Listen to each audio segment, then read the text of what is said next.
Now, all the water has collected over here, and thus through this we can conclude that water also has a pressure that acts upwards. Now, we'll hold the cup above the bowl, and we'll observe it. You can see that the water is slowly moving downwards due to pressure. So from this we can conclude that water has pressure in all directions, up and down. And then we are going to pour this into this. And we are going to take a glass in which we have marked holes in all directions, and we are going to mark it with a marker again. And now when we take it into the glass,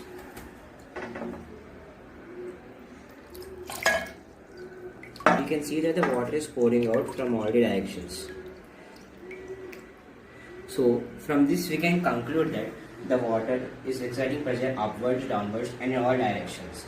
Thus our first experiment is proved. Moving on to our second experiment, lateral pressure.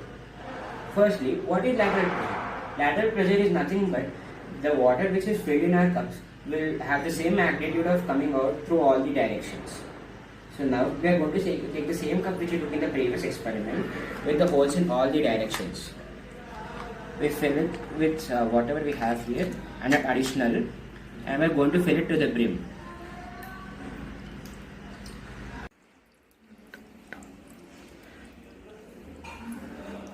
As you can see, the water is coming out in the equal magnitude from all directions. So thus this proves our third experiment. We need to prove that along with the depth, the pressure also increases. That means they're directly proportional. So for this, I'm going to take a glass in which 3 holes are punched over here in a vertical line, and I have marked them. So now let's pour water into them.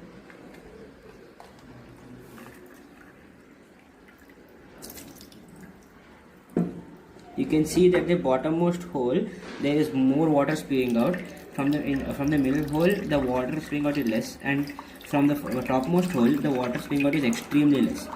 And so we can conclude that with more depth there is more pressure. Thus our third experiment is proven. Our experiments right now were with only a glass full of water.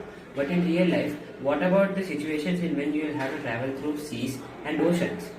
In submarines, they are made out of thick metal sheets, and the bottom of the dams are made broader and thicker so that they withstand the pressure due to the fact that at the bottom of the river there is more pressure.